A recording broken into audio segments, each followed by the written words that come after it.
Alhamdulillah, alhamdulillahi wafaqqa ma syaa min khalqihi bifadlihi wa karami. Wa ashhadu an la ilaha illallah wahdahu la syarika lah.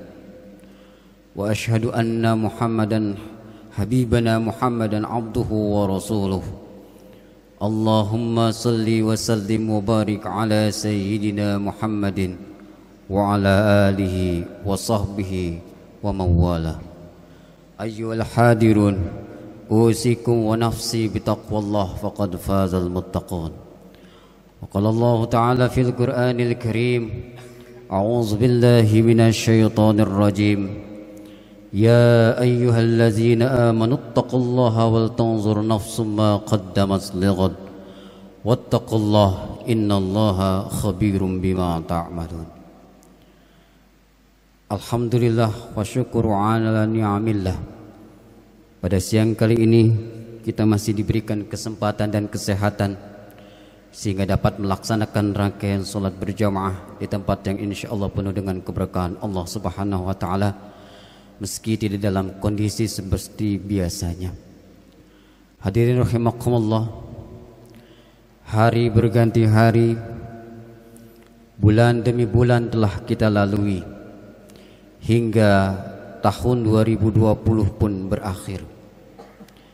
Jatah usia semakin menipis, ajal pun datang semakin dekat. Kita sebagai manusia merupakan makhluk yang selalu mengalami evolusi perubahan, terlebih pada kondisi saat ini di mana negeri kita yang tercinta Indonesia, bahkan seluruh dunia sedang dalam kondisi pemulihan atas virus COVID-19. Semoga Allah memberikan kesehatan kepada kita dan semoga Allah mengangkat seluruh penyakit virus yang ada di muka bumi ini. Amin ya Allah ya rabbal alamin. Hadirin rahimakumullah, penghujung tahun seluruh giat organisasi, lembaga swasta maupun pemerintah disibukkan dengan kegiatan tutup buku, evaluasi, dan laporan pertanggungjawaban atas program yang selama kurun tahun berjalan. Begitupun esensinya bagi kita sebagai manusia yang akan oleh Allah dimintai pertanggungjawabannya di hadapannya kelak nanti. Apa yang telah kita lakukan di dunia atas kehidupan dan kehidupan ini. Ma'asyiral muslimin rahimakumullah. Dalam Quran surah Al-Hasr ayat 18. A'udzubillahi minasyaitonir rajim. Bismillahirrahmanirrahim. Ya ayyuhallazina amanu taqullaha wal tanzur nafsum ma qaddamat lighad. Wattaqullaha innallaha khabirum bima ta'malun. Dalam ayat ini Allah Subhanahu wa taala memerintahkan kepada kita untuk senantiasa bertakwa, imtisalul awamil wajtinabun nawahir. Bertakwa dalam makna melakukan segala perintahnya dan menjauhi larangannya. Begitu pula dalam ayat ini Allah memerintahkan kita untuk senantiasa berintrospeksi diri. Masing-masing dari kita hendaklah selalu berpikir dan mencermati apa yang telah disiapkan untuk akhirat kelak.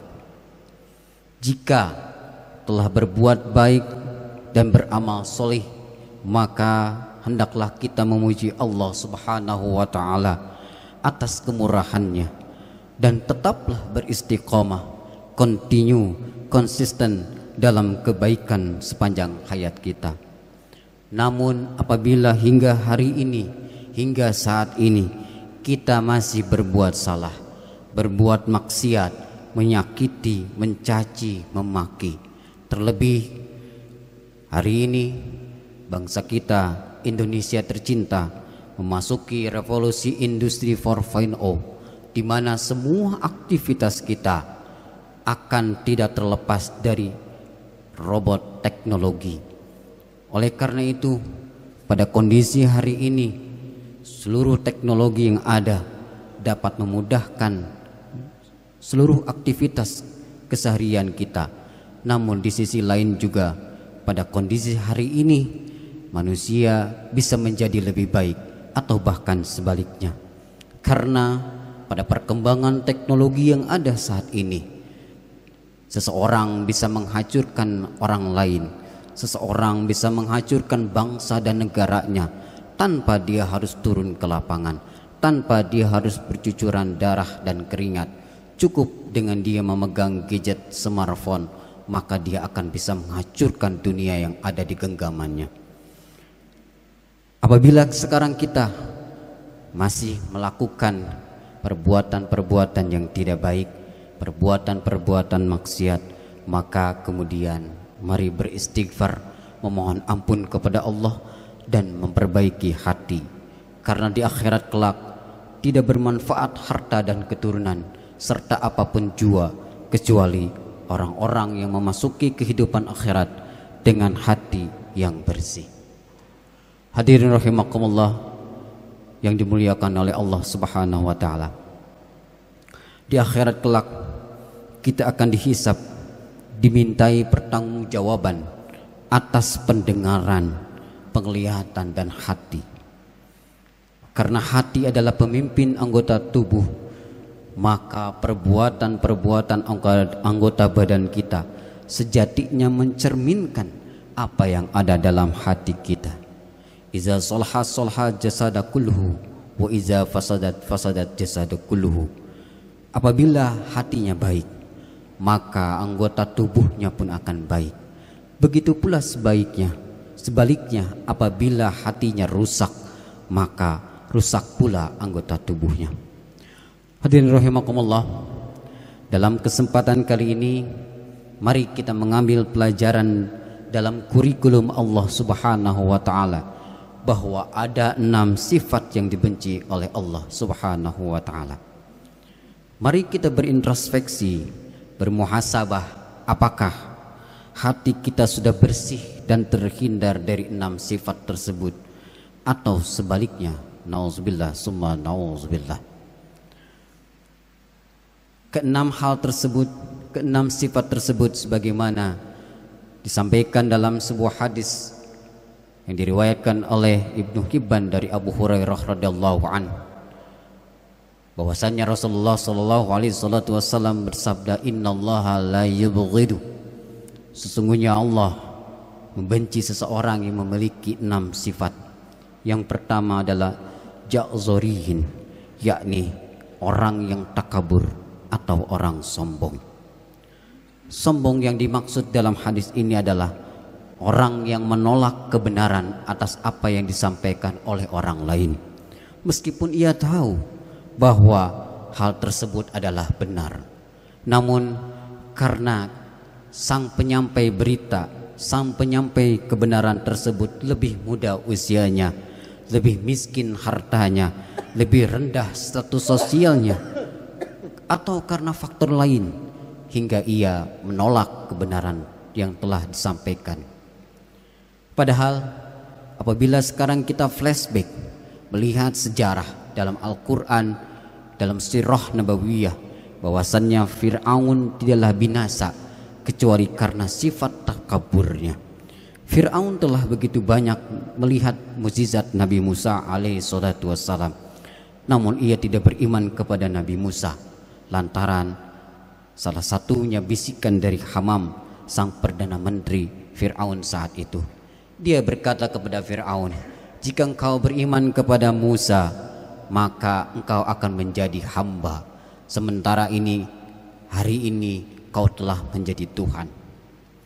Demikian pula yang terjadi pada Bani Israel yang diutus kepada mereka Nabi Isa alaihi salatu wassalam. Setelah mereka melihat mukjizat Nabi Isa alaihi salatu wassalam, tidak ada yang membuat mereka beriman kecuali sifat takabur mereka. Mereka selalu mengatakan bahwa jika mereka beriman, maka akan lenyaplah kehormatan dan kekuasaan mereka. Begitu pula yang terjadi pada tokoh-tokoh kafir Quraisy di zaman Nabi. Mereka melihat mukjizat Al-Quran dan mengakui bahwa Al-Quran tidak seperti puisi dan prosa yang mereka kenal. Tidak ada yang membinasakan mereka dan membuat mereka tidak beriman kecuali sifat takabur. Hadirin rahimakumullah. Jenis takabur yang kedua adalah apabila seseorang merendahkan orang lain sehingga dia akan menganggap dirinya memiliki kesempurnaan yang lebih atas orang lain, sehingga karakter orang ini ketika dia melihat dirinya, dia melihat pandangan kesempurnaan dan penuh dengan kebaikan-kebaikan. Namun di sisi lain dia lupa bahwa hal tersebut adalah anugerah yang Allah berikan kepadanya. Hadirin rahimakumullah, sifat yang kedua yang dibenci oleh Allah Subhanahu wa taala adalah jawazin, yakni orang yang rakus dan gemar mengumpulkan harta sebanyak-banyaknya dengan niat yang tidak benar dan didorong dengan kecintaan yang sangat terhadap harta tersebut. Ia tidak peduli dari mana harta ia peroleh, apakah dari unsur yang halal ataupun yang haram. Dengan hartanya ia bertujuan untuk memenuhi keinginan hawa nafsunya yang haram dan membanggakan diri di hadapan manusia yang lainnya. Na'udzubillah summa na'udzubillah. Padahal Allah Subhanahu wa taala telah mengingatkan kepada kita, wa fi amwalihim haqqul lis-sa'ilina wal mahrum, bahwasanya dari setiap harta yang kita miliki ada hak orang miskin yang meminta-minta dan ada orang miskin yang tidak mendapat bagian. Seharusnya dengan harta kekayaan yang kita miliki menjadi wasilah untuk diri kita mendapatkan maghfirah, rahmat dan ridhonya Allah Subhanahu wa taala, sehingga kita mendapatkan jannahnya Allah Subhanahu wa taala. Hadirin rahimakumullah, dari sifat kedua tersebut maka muncullah sifat yang ketiga, yakni sakhabin bil aswaq, yakni dia memperbanyak perkataan-perkataan, omongan-omongan dengan tujuan supaya bisa mengumpulkan harta sebanyak-banyaknya tanpa peduli apakah perkataannya baik atau tercela, menyakiti atau melukai.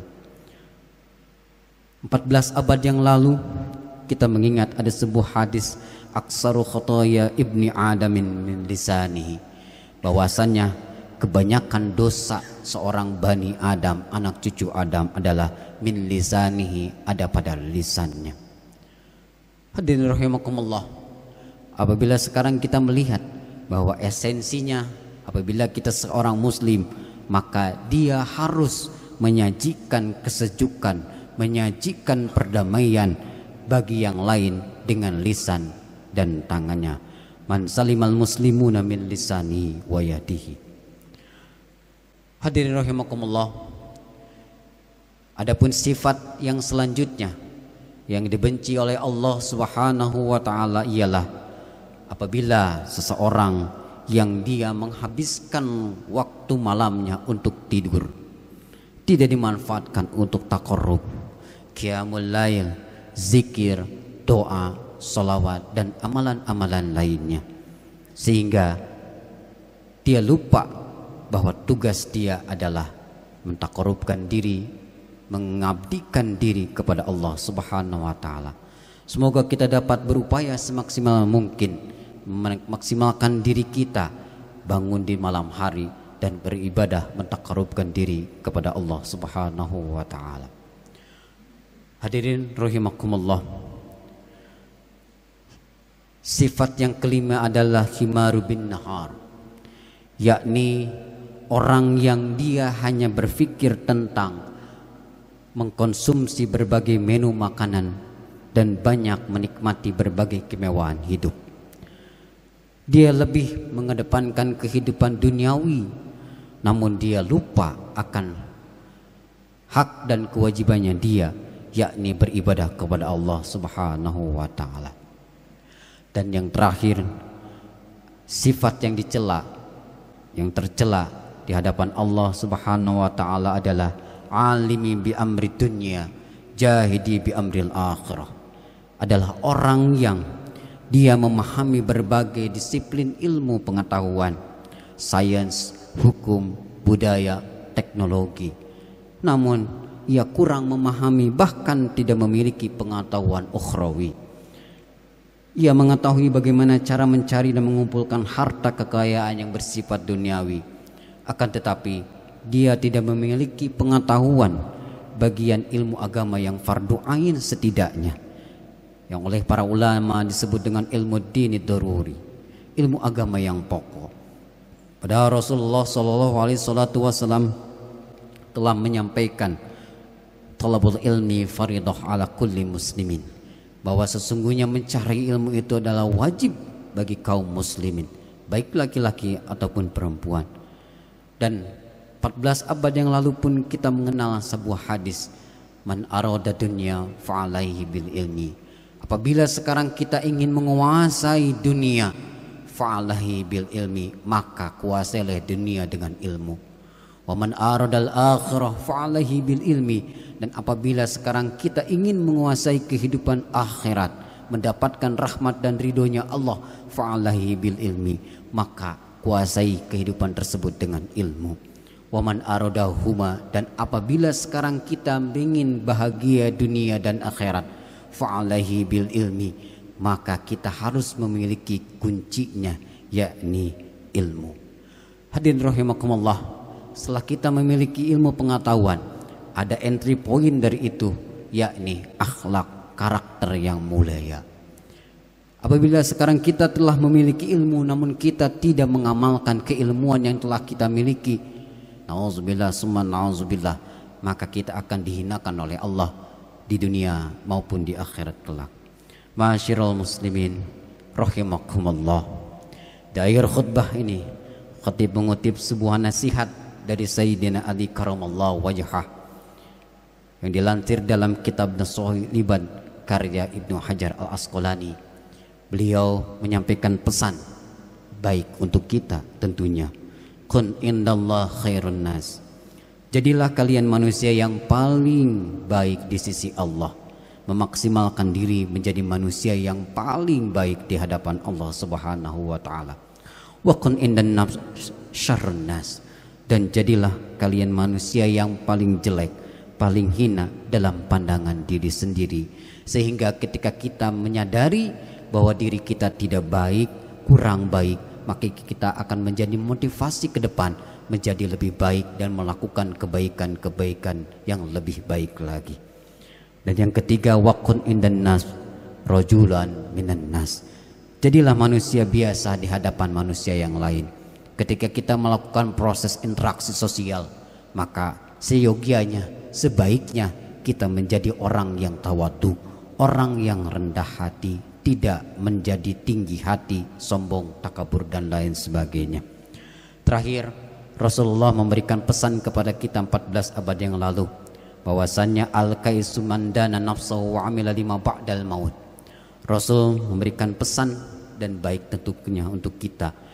Al-kaisu, orang yang cerdas, mandana nafsah, yakni orang yang biasa menghisab diri, mengevaluasi dirinya sendiri, wa alima lima ba'dal maut, dan dia beramal untuk mempersiapkan kehidupannya setelah kematiannya. Wal ajizu, dan orang yang lemah menurut Rasul adalah manittaba'a nafsahu hawaha wa tamanna 'ala Allah, yakni orang yang mengikuti hawa nafsunya serta berangan-angan terhadap Allah untuk memaafkan dosanya. Aqulu qouli hadza wastaghfirullahu li wa lakum. Allahumma salli ala sayyidina Muhammad wa ala ali sayyidina Muhammad.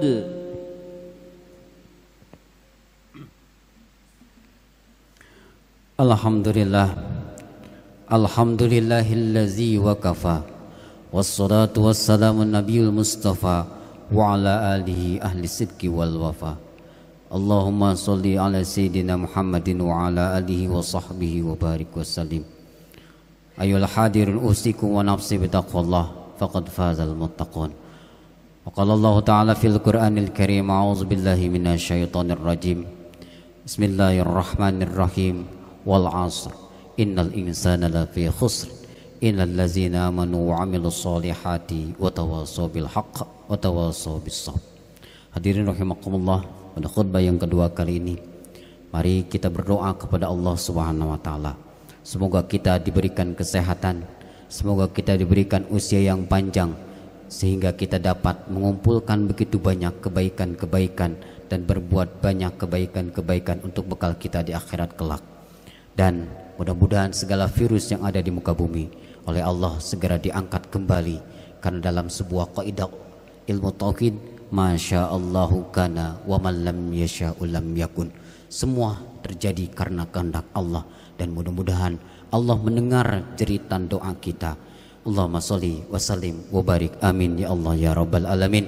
Allahumma ighfir lil mu'minina wal mu'minat, muslimina wal muslimat, al ahya'i minhum wal amwat. Allahumma ya qadiyal hajat wa ya kafiyal muhimmat wa ya rafi'ad darajat wa ya syafi'al amrad wa ya syafi'al amrad wa ya syafi'al amrad. Allahumma adfa'anna minal ghala wal waba wal fahsya wal munkar was suyuf al mukhtalifa was syada'id wal mihan ma zuhara minna wa ma batan fi baladina Indonesia khassah wa min buldanil muslimina 'amah, innaka la tukhliful mi'ad.